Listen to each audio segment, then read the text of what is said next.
Bayangkan, kalian berdiri di tepi pantai, memandang ke laut yang seolah tak berujung. Begitulah perasaan kita saat menatap alam semesta ini. Apakah benar kita bisa melihat segalanya? Apakah ada batas bagi manusia dalam mengungkap rahasia bintang-bintang dan galaksi dari kejauhan? Sejak dahulu, kita telah berusaha memahami langit, mencari tahu seberapa jauh mata manusia dapat menembus ruang yang gelap. Kini, dengan teknologi yang semakin canggih, kita mampu melihat lebih dalam dari sebelumnya. Namun, ada satu pertanyaan besar yang tersisa, yaitu sampai sejauh mana sebenarnya kita bisa melihat alam semesta? Apakah ada batas yang menghalangi pandangan kita? Untuk memahaminya, mari kita eksplorasi lebih dalam dan temukan jawabannya bersama. Jadi, memang ada batasan tertentu bagi manusia dalam mengamati alam semesta, yang dikenal sebagai cosmic horizon. Batas ini ada karena alam semesta memiliki kecepatan cahaya sebagai batas kecepatan tertinggi, sehingga hanya cahaya dan informasi dari berbagai objek yang berada dalam jangkauan tertentu yang dapat mencapai kita sejak alam semesta terbentuk sekitar 13,8 miliar tahun yang lalu. Pertama-tama, kalian harus mengenal dengan apa yang namanya light horizon atau cakrawala cahaya. Cakrawala ini ditentukan oleh jarak terjauh yang cahaya bisa tempuh sejak Big Bang.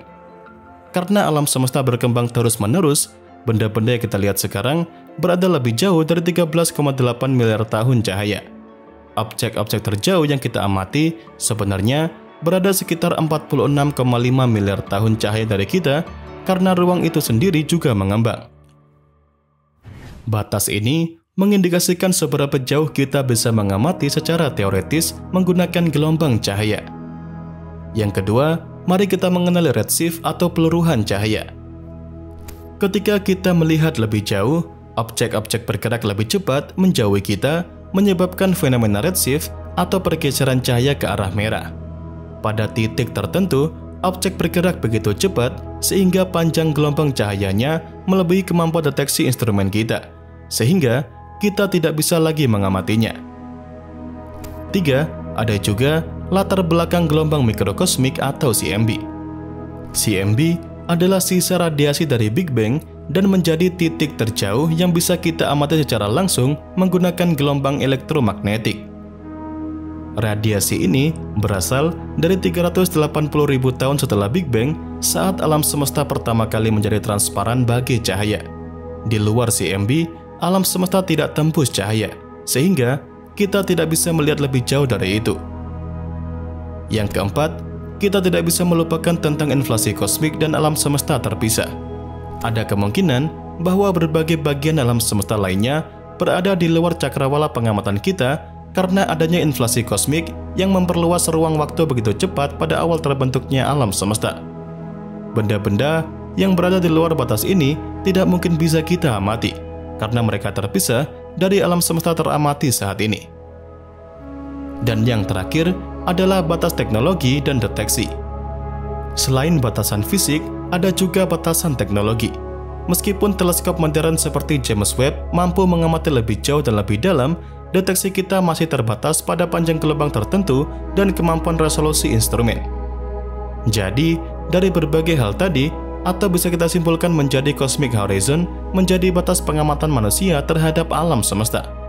Apapun yang terjadi di luar batas ini tidak akan pernah bisa diamati atau dijangkau secara langsung karena keterbatasan alam semesta itu sendiri. Ini artinya, manusia memang tidak akan pernah benar-benar mengamati ujung alam semesta. Bahkan dengan teknologi canggih sekalipun, kita terbatas oleh fenomena kosmis yang mengamati seberapa jauh kita bisa melihat. Alam semesta bukan sekedar ruang kosong tanpa batas. Ia memiliki struktur dan hukum fisika yang mengatur bagaimana cahaya dan informasi bergerak. Oleh karena itu, ujung alam semesta tetap menjadi sesuatu yang tidak terjangkau.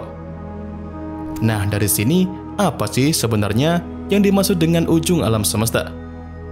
Ketika kita berbicara tentang ujung alam semesta, kita sebenarnya merujuk pada beberapa konsep yang lebih luas dan juga kompleks. Jika kita menganggap ujung alam semesta sebagai jarak terjauh yang dapat dijangkau oleh cahaya, maka batas ini ditentukan oleh cosmic horizon tadi. Misalnya berbagai objek yang berada lebih jauh dari 46,5 miliar tahun cahaya tadi tidak mungkin diamati karena cahaya dari sana belum sampai atau tidak akan pernah sampai pada kita akibat ekspansi alam semesta yang terus terjadi. Jika kita menganggap ujung alam semesta sebagai waktu, maka itu artinya cahaya yang kita terima dari galaksi-galaksi jauh adalah gambar masa lalu mereka, bukan kondisi mereka saat ini. Maka, ujung waktu alam semesta pun terbatas karena kita hanya dapat mengamati alam semesta sejauh masa lalu yang dapat dipantulkan melalui cahaya saja. Kemudian, jika kita menganggap ujung alam semesta dalam dimensi yang tidak terjangkau, maka beberapa teori fisika modern seperti teori multiverse mengusulkan adanya ruang-ruang alam semesta lain yang tidak terhubung dengan alam semesta kita. Jika konsep ini benar, maka ujung alam semesta kita hanyalah satu bagian dari keseluruhan alam semesta yang lebih luas, dan ini pun tidak akan pernah bisa kita amati. Selain itu, ada juga sebuah teori yang menyatakan alam semesta mungkin berbentuk melengkung seperti permukaan bola. Dalam skenario ini, perjalanan ke arah tertentu pada akhirnya dapat membawa kita kembali ke titik awal seperti mengelilingi sebuah planet. Jika memang demikian, ujung alam semesta tidak benar-benar ada dalam arti tradisional, tetapi lebih menyerupai batas ilusi yang muncul karena kita terbatas dalam persepsi ruang 3 dimensi. Dari semua itu tadi, bisa kita simpulkan jika batas pengamatan manusia tidak hanya ditentukan oleh teknologi saja, tetapi berbagai prinsip alam semesta itu sendiri. Ujung alam semesta bisa berarti batas fisik, batas waktu, atau bahkan batas pengetahuan kita. Dan semua itu menunjukkan bahwa ada wilayah alam semesta yang akan selalu berada di luar jangkauan kita. Hal ini membuat alam semesta penuh misteri yang mungkin tidak pernah sepenuhnya terpecahkan, memberikan ruang bagi sains dan imajinasi kita untuk terus berkembang. Meskipun kita mungkin tidak akan pernah mencapai ujung alam semesta, batas ini justru menjadi daya tarik yang terus menggugah rasa ingin tahu manusia. Batas yang tidak terjangkau ini telah memunculkan berbagai pertanyaan mendalam dalam sains, filsafat, bahkan spiritualitas. Sementara teknologi terus berkembang, kita menyadari bahwa pemahaman kita masih sangat terbatas dibandingkan dengan luas dan kedalaman alam semesta. Batas-batas ini mungkin tidak pernah kita lampaui, tetapi justru dengan adanya batas-batas inilah pengetahuan kita akan terus berkembang. Dari mulai teori relativitas khusus Einstein hingga teori kuantum, para ilmuwan telah menemukan berbagai prinsip yang membantu kita memahami cara kerja alam semesta, meskipun pada akhirnya berbagai prinsip itu malah menunjukkan batas yang lebih mendalam pada pengetahuan kita.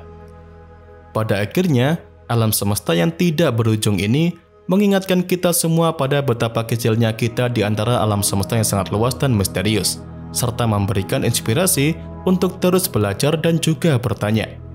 Alam semesta yang tidak terbatas ini mengajarkan kita semua tentang kerendahan hati dan sekaligus keberanian untuk bermimpi melalui cakrawala yang terlihat dan menjelajah apa yang mungkin selama ini hanya ada dalam imajinasi kita. Teruslah memandang langit, karena di sana misteri alam semesta selalu menanti untuk dijelajahi. Dan ya, itu saja yang bisa saya sampaikan pada kesempatan kali ini. Seperti biasa, semoga dapat memberikan pengetahuan baru seputar dunia astronomi sekaligus hiburan untuk kalian semua. Jangan lupa, kedepannya masih akan ada banyak lagi pembahasan menarik seputar dunia astronomi yang akan saya sampaikan. Dan tentunya bakal sayang banget untuk kalian lewatkan. So, tetap stay tune terus ya bersama kami, Nasi Angkasa, Media Astronomi Indonesia.